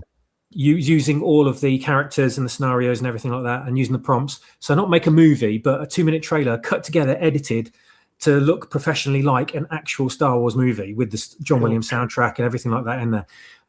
So you could have that as kind of like a promo for the audio novel. So because people respond visually to stuff, you sort of show them a link to one of my chapters and it's just audio, and they look at it and go, oh yeah, okay, yeah, I'll get around to it, and then they forget it, right? Because there's nothing visual there. If they had a visual element to watch for 2 minutes and it captivated them, then that's stuck in their mind from that moment onwards. So I really want to try and make a trailer if I can at some point, but first I've got to do a lot of background fundamental work, like design all the characters I want to be in it, draw them all out, feed those into AI so it knows what to render and what the characters look like, because my just typing the prompt in isn't going to get what I want. I've got all the exact images of the characters in my head, and I need to get that. They need to look perfect, so that's going to take a lot of background work first, a lot of preliminary work before I can get to do it. But that's definitely on the cards for a project in the near future. So you might see a proper looking Star Wars trailer coming out of my channel at some point down the line. That'd be cool. You could do it though. You could do it. The facilities is there for you to do it. And I'm really amazed. The last one I saw was Beggars Canyon. The one, and I thought that was really good. You could still see the limitations of actually the stuff of AI, but imagine if they made that for real. Lucasfilm made that for real. It would have been freaking amazing. Goes to show, don't it, that these people who own Star Wars, they haven't got a clue what to do. They haven't. It's crazy. Well, again, you're right. I mean, you've got Dave Filoni still in charge of it, so it's just going to go. He doesn't know what he's doing. Exactly. It's going to be exactly as it's been. There's going to be no change to it. But he favors all his own characters. He's too afraid to kill off his own characters and put the characters in there that logically should go forwards, and his characters should die off. But he won't do that. He keeps pushing his own characters in there, and it makes it all too contrived. We don't get any organic storytelling anymore. It's just just about to say, also, right, what gets me when I'm watching films is when they cast someone that doesn't look like the person they're supposed to be. Like these days, if they have like an army in a film, it'd be a woman captain, 5 foot woman captain, and ordinary people are watching, like my mum, it would subconsciously read in their head, but they can't explain why it doesn't feel right. And I think we should stop doing that as well. We should cast properly, like John just showed us a picture of that weighty black woman in Star Trek, and that it doesn't feel right because it's not right, right? If you're going to go into any kind of organization, whether it be the army or the navy, you have to be physically fit, right? Because you're lifting stuff, you're shooting, you're being physical. You can't be an overweight person to be in that kind of organization. Well, if it was that far down the line in the future anyway, there wouldn't be any overweight people because we'd all be healthy and they'd be able to regulate everyone's bodies perfectly. So we'd all be the right physique and the right levels of our own fitness. So that wouldn't be a thing. I kid you not, with that show, what I talked about yesterday, and Ian's right on that, is when I talk about universes and worlds and about whether they feel real or not. When I watched Star Trek, the original series, the 80s movies, the next gen era, with Voyager and DS9 and Enterprise, you could believe that humanity could potentially get to that kind of future, because the universe felt real, the tech felt real, a few centuries later. But when you go to this show, mate, and it's 1,000 years in the future, and they've wiped out the Klingons pretty much. They are such idiots that if any big bad turned up, they'd literally just wipe them out because they've got no ability to defend themselves. They're too busy getting their blue hair put in. I asked myself, I thought, right, okay, which is worse? Is Ncuti Gatwa era, RTD2 era Doctor Who, or Star Trek Academy worse? And I've got to be honest, mate, it's touch and go. Yeah, it's so close. I can't actually answer the question at the moment. Yeah, right. I've got to agree with that. Absolutely. Yeah. It's just shit. But I mean, like your audios that you're listening to, I think I said to you before, I'm currently going back at the moment and I'm listening to like the Darth Bane trilogy. you know, and that's when you're talking about good Star Wars and Heir to the Empire, you know, Revan, all of that stuff, which is wonderful, you know. But again, that should have been the route they went when they did Star Wars, but they didn't, did they? They destroyed it. We had one opportunity with the three of them in the Falcon together, doing Heir to the Empire with Thrawn, and they didn't do it. And then Carrie Fisher passed away, so we'll never get that version. Yeah, so annoying. They thought they could do better. They ended up doing a billion times worse, and now it's too late to do anything about it. Yeah. And they irreparable damage to the franchise. What Ian said about it goes with Star Trek as well and all the others, Doctor Who, etc., is that these people, when he said that these people don't know what they're doing, the people in control don't know what they're doing. I think that is the case to a point, and there's also people working there at Paramount, or what was Paramount, and Lucasfilm that do know what they're doing and have genuine passion and want it to see it return, want to see these franchises return to what they were. But they can't, and their hands are tied, and they're threatened with losing their jobs if they speak up or do anything about it, which makes me wonder, which does make me wonder if, say for Lucasfilm, for example, because they're the most of the AI videos that are out there at the moment, I think that's going to expand to other franchises. Are these people perhaps knocking these videos out in their own spare time because they can't do it in their own job? You know, these paid professionals that work at Lucasfilm putting these AI videos out because they can't do it through the official method. Right. If I was working there, that's exactly what I would do. Yeah, 100%. I think you're right on that, and I think, you know, it's also they're not getting to express themselves within the company, so they're doing it themselves, and I think there needs to be a lot more of that, because, you know, I'd love to be in the board meetings where they're actually going, well, you know, what the hell's going on with Star Wars, everybody? We've got these people on YouTube that are making stuff that is getting thousands and thousands. Some are getting millions of views, and yet we're struggling to get views, you know, of 100,000 on some of our Star Wars stuff. That's exactly it. Sort your ideas out. You know, we joke about, you know, and it was hilarious, wasn't it, with Nerdrotic when Star Trek Academy went live for the first episode, and he put his little Spock toy on the chair and went away and left it for an hour and got more views than Star Trek Academy. You know, that's where we are with these franchises now. It's shocking. Let's talk about Doctor Who now. Do you know what, Swappers? I never ever thought that I would have Ian actually say, "Let's talk about Doctor Who now." That's up first. But the subject matter we're going to be talking about is where's your shooty it's something poster, that I'm mate? really interested. It's not shooty. It's really interesting. I'll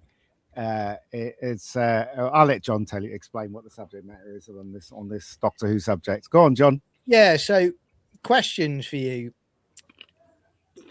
How do you think the 50th anniversary episode would have been if it was Christopher Eccleston in it and not John Hurt? I would have preferred it personally.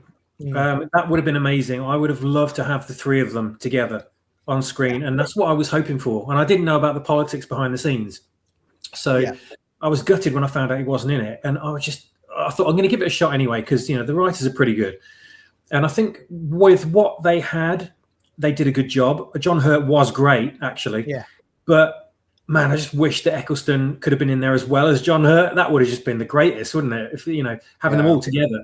But it definitely should have been Eccleston, without a doubt. He was my favourite out of the three, and I was gutted he only did one season. So it would have been so awesome to have seen him back.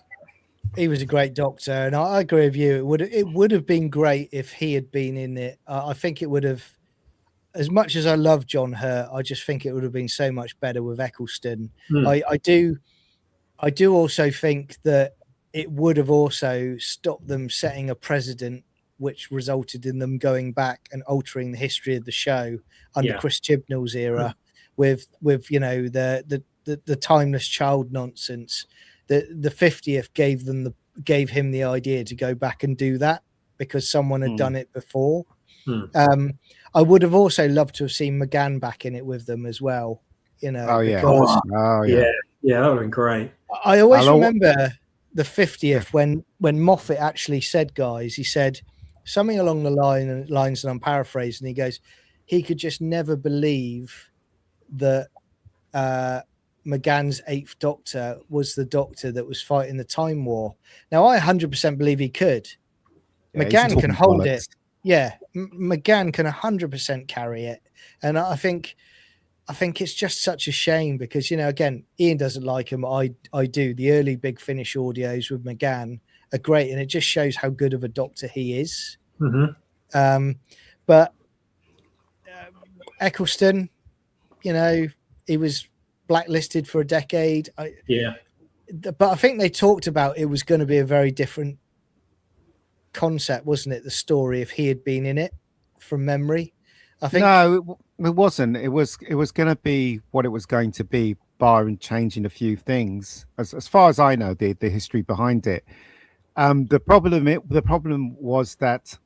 But he couldn't know because of the first Eccleston story. Exactly, because he's just changed. No. It could have been. It still could have been done. What was I going to say? Timey-wimey. Don't get me wrong. Don't get me wrong. I love the 50th. I thought the 50th was the peak Doctor Who, right? But when I think about it now, I think all the decisions that the Moff made was kind of a bit crap, really.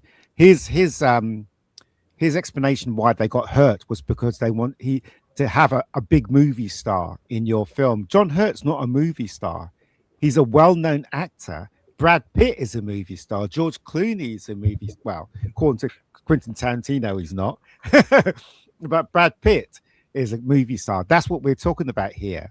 And so this idea that Paul McGann, you couldn't see Paul McGann as that kind of Doctor is absolute bollocks, because we've only had one episode, one film with Paul McGann. Anything could have happened between there and now. He could have been a completely different Doctor. So it's rubbish. I think he just didn't want Paul McGann in it. He tried for Chris Eccleston, and he wanted John Hurt in there because the idea of having this kind of actor in a Doctor Who thing kind of tickled him. That's what I thought. I don't know. Because he did meet with Eccleston, didn't he? But Eccleston, apparently so. Eccleston, yeah, exactly. We weren't there, so we don't know what was discussed. But supposedly, from Moffat's side of it, I believe it was like Chris declined to do it purely because of the bad feeling he had because of RTD and what they'd done to him. Don't forget, they sacked him behind his back, didn't they? Well, what I heard is that he agreed. Then Moff started writing something, and something happened. He didn't like the script. He didn't like the version of the script, and then something happened, and then he wrote the script to tailor what Eccleston wants, and then by the time he finished, Eccleston said no, he'd gone. Something like that. Something happened like that. I'm not really sure of the whole thing, but the thing is, though, it should have been Paul McGann. I like John Hurt, but if Paul McGann was in it, it would have been fucking amazing. It would have been amazing. And why on earth he didn't do Paul McGann? I just think that him and also Russell T. Originally, they didn't think the Doctor Who movie was part of canon. I think both of them thought they weren't. And you know what the telltale sign is, guys? Is when they did that hurried thing with Paul McGann, that stupid little 5-minute rubbish that they made with Paul McGann. Paul McGann deserves so much better than that nonsense. It was. See, I like that. That's what me and you have disagreed on that rubbish. A lot. Absolute rubbish. Yeah. Okay. You like it so much, John. When I know what you're going to say. When the TARDIS hits the ground and blows up into a million pieces. Yeah. I know. I still like it though, because I like the McGann moments in it. That's what I like about it. Makes no sense. But I love the McGann moments. I remember coming home from work in my lunch hour, and I remember pushing. It popped up, and I went on to press the red button to check the news, and it goes, "Oh, Night of the Doctor. What's that?" And I pressed play on it, and then all of a sudden, you know, you hear him say, "Well, I'm a Doctor, but probably not the one you're expecting." And I was like, "It's flipping Paul McGann." That's it. I'm not going back to work now. That was great. But the thing is though, what I reckon happened, this is only speculation on my side. What happened is that the Moff realized, oh shit, we can't have the War Doctor because of Paul McGann. How are we supposed to explain that? And then he wrote this really stupid script, right, to bridge the gap between the War Doctor and the proper Doctor.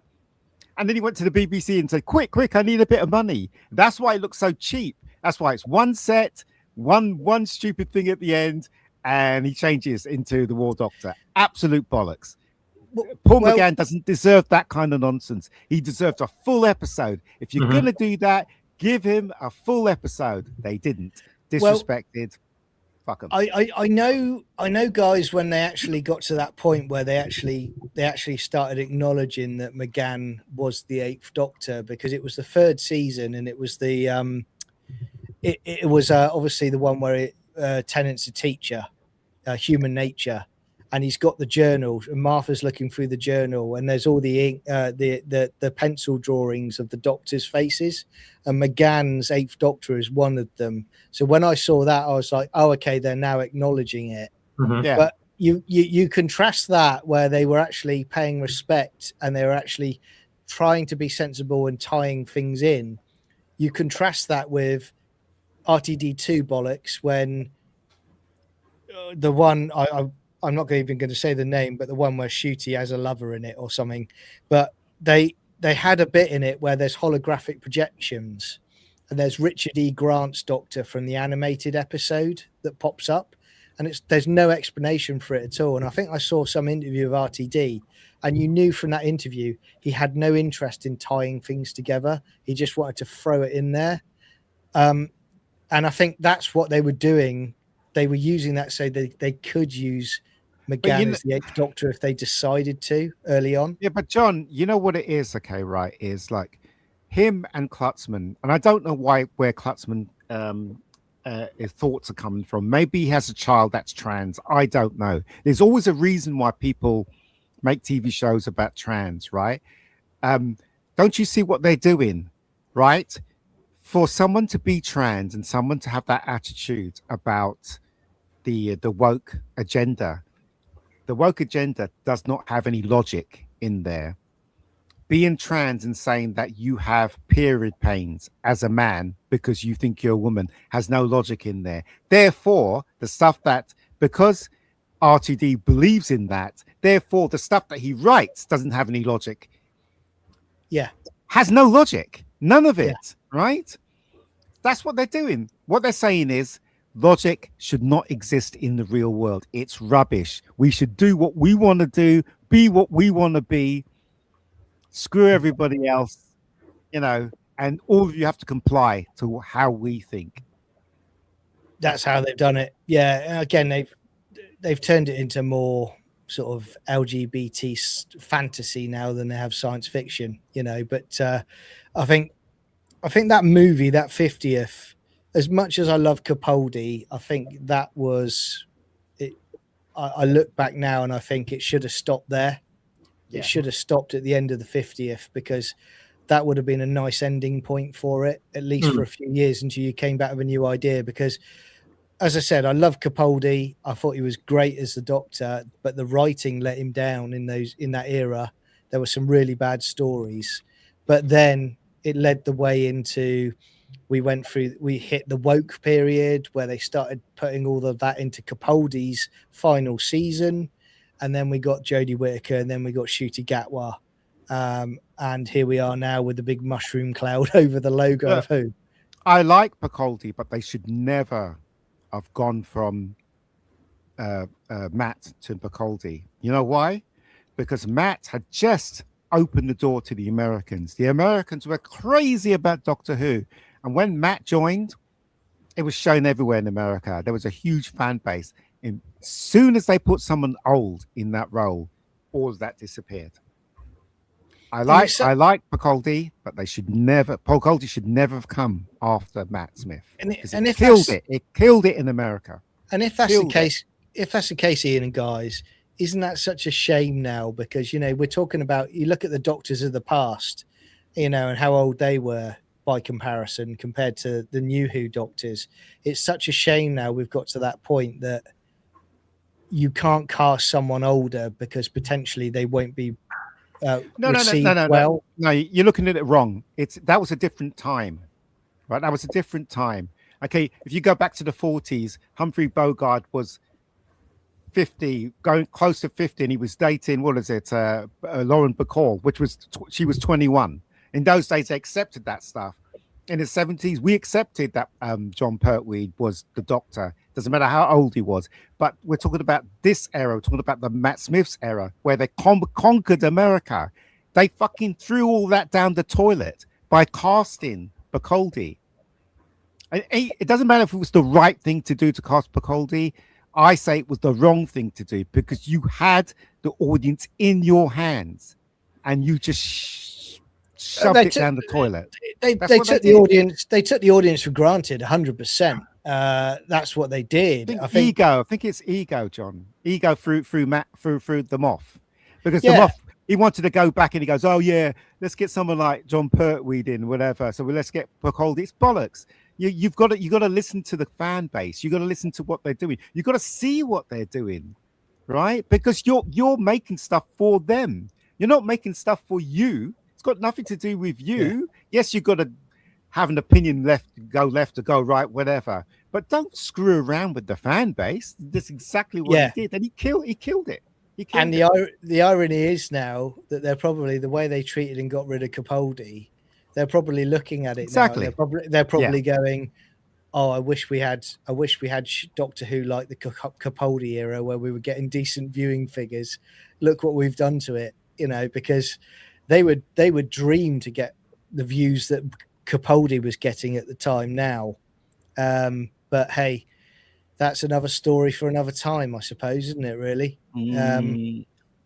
As I said, just imagine if Eccleston was in the 50th. How brilliant would that would have been? Brilliant, wouldn't it? They wouldn't have to, the bit where he goes into the TARDIS and he goes, "Oh, I can understand why it's happening now. I'm wearing a bit thin. I hope he is." You wouldn't have to do any of that shit because it's him, isn't it? Yeah. It was just the whole thing was. Yeah, when I look back at it, I think it was fun, but it could have been better. It's a shame. It's just like Star Wars where they didn't get the three together in Doctor Who in that one. Those three should have been in that, and it should have been perfect. Well, you're right, because it's like the three Doctors in the 70s. I know Five William. Doctors.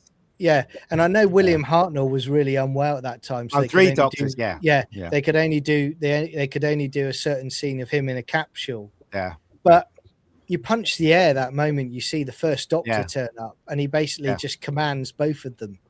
A dandy and a clown. And it's fantastic. And like you say, you always wonder how Eccleston would have responded to those two, because when you look at the 50th, I do like the bit with McGann and Tennant's doctors are having arguments with each other. And he goes, I want to, Tennant's, 10th Doctor is going, I want to know where I'm going. And 11th is, no, you really don't, because he knows where he is headed. It's great stuff, but Eccleston being there, just would have been the icing on the cake. Because I don't know if you agree, guys, but John Hurt's character is quite soft, through that adventure. I don't think they would have approached it if Chris was there. He'd be quite strong, wouldn't he? He'd be, and the idea of actually having Rose as this the thing. I was so annoyed. I was like, I wanted to see Rose. It would have been great if she was the companion. It would have been fantastic. But they just threw that away as well. It's like, oh, how are we going to put Rose in it? Oh, we'll do this. Yeah, it's like, that's rubbish. Do you know what I mean? I think with John Hurt always struck me, his portrayal of the Doctor is he's a little bit broken because he knows he's got to do something he doesn't want to do to stop the war. So he plays it almost like this almost reserved guy that's lost any hope in that story. Whereas I don't think Eccleston would have played it that way. I think he would have come out with more rage about, Yeah, fighting back to basically saying, I'm sick and tired of all the suffering in the universe. I'm going to put a stop to it. And then you could have had a great argument between the 10th and the 11th and the 9th Doctor about the right thing to do. But I will say that 60% in the poll I put up are basically saying that they preferred to have seen Eccleston in the 50th. I think everybody does. I mean, Eccleston would have been, he would have been quite a powerful Doctor. You know, he would have mellowed. The thing is, though, I Rose. If you had Rose, he wouldn't have known Rose, though. Do you know what I mean? As the moment, he wouldn't have known who she was because it would have been before that, wouldn't it? So, they just basically, the whole thing is just so annoying now when I think back at it. It just, we needed Paul McGann or we needed Chris, and I don't understand why they didn't do it. But I understand why they couldn't get Chris, but Paul, it was the next in line. They should have pulled out all the stops and said, look, enough of the politics. We'll put it all behind us. We can go on about that again tomorrow. We're just going to film this with you guys all in it. We'll worry about the consequences later. We just need this done for the 50th. Yeah. Chris is a load of money. Come on, let's do this. Yeah. And I also think as well, you know, when you talk about McGann, I remember after we, you know, Night of the Doctor, it went wild. People, it was viral with people saying, oh, we want a McGann miniseries. You know, we want it. You know, give us the McGann miniseries because he was They popular. gave you class. They gave you class. What's wrong with you? Oh, why do you do this to me, mate? Why do you remind me of these things? You Seriously, know, what a bunch of morons. And I thought that was the low point. It's ridiculous, isn't it? Everybody's asking for Paul McGann to come back. Yeah. And what do? They give you this class rubbish, which was absolute nonsense. That wasn't even worth any digital frame for any of that stuff. It was absolute rubbish. I mean, look, the only thing that got close to me, that got me excited was, and I didn't really like the show, the Sarah Jane Chronicles, when Matt turned up in that. Oh, there was great. that wonderful scene in there when he was talking to Joe and stuff like that, and it was absolutely terrific writing. So that's wonderful. I don't understand why they couldn't do that with the 50th. I understand maybe Chris was hard to get, and Chris was still hurting from what they did to him. Yeah, I understand that, but Paul, no, there's no excuse for not getting Paul. None. You're right, and the Sarah Jane Adventures did some wonderful stuff because, you know, not only that, you had the 10th Doctor that turned up in it, but you also had the Brigadier turned up in it. Never got him into the actual series, but he turned up in that show, and that was wonderful for long-time fans. You know, it's and when they had the episode with which I really liked with David Tennant, the Sontarans, and they had Unit. Why the fuck wasn't the Brigadier in it? I know, because they reference him. Fucking excuse. None. He was still alive. Him. Yeah, because they reference him, don't they, in it? And they reference, you know, the Brigadier that's there basically says, why? Oh, he's in Australia or something like that. Peru. Why? He's in Peru. Yeah. The actor was there. The actor was waiting on the line. Why would you do that? Because they wanted a woman in charge of units, right? Yeah. It was this is absolute bollocks. It really is. You've got a fan favorite, right? The Brigadier from the John Pertwee episode. Why the fuck didn't they do it? I mean, again, so annoying. You're 100% right. And again, you know, we got to the 50th, you know, and Matt Smith's era where we had Kate Lethbridge Stewart, who I couldn't stand from the very beginning. Why? She was terrible. She's been terrible all the way through it. It's been awful. But you're right. And then, like Swappers was saying earlier, and you said, Ian, it's the same as Han, Luke, and Leia together. You know, the fans, different franchises, all are crying out for the same thing. They want the legacy characters to be together one last time to see them if you bring the show back. But they don't ever give you it, do they? You know, or if they do, they give you some sort of bastardized version of it. Yeah, they did in the past. You remember that episode with Peter Davison when the Brigadier couldn't remember him, Yeah, And there's that Maldron Undead. all Yeah, the hair stands up in the back Yeah. of your neck. When he goes up to him and he goes, "Do you remember the Yetis?" and stuff like that, and Yeah. and he's trying to remember, and he goes, "Oh, you did it again, Doctor." What a wonderful scene! Oh, Yeah. that's all they had to do in that episode, but they wanted a freaking woman in charge of a male organization. That was the start of the BBC's rubbish. Yeah, Honestly. and look how that went. Yeah, we don't even need to address it. We know how it went. Such crap. It's mad. I was going to say to everybody, I mean, that's it for tonight. I wanted to say thank you, everybody. Just getting into it as well. Yeah, well, he's hyping up everybody. Speaking of which, make sure you hit the hype button for this channel, Rebecca Gold, and Star Wars Retold, and also sub to those channels as well. And we will be back next week to do another one. I want to thank everyone that's turned up tonight and watched us live with all the comments. We really appreciate it. But also, majorly, I want to thank Ian and Swappers for being on the show again, always giving great input to the show. But make sure you comment, make sure you hype it up. And we will see you next week for another Pub Chat live show. Until then, look after yourselves. Take care. See ya.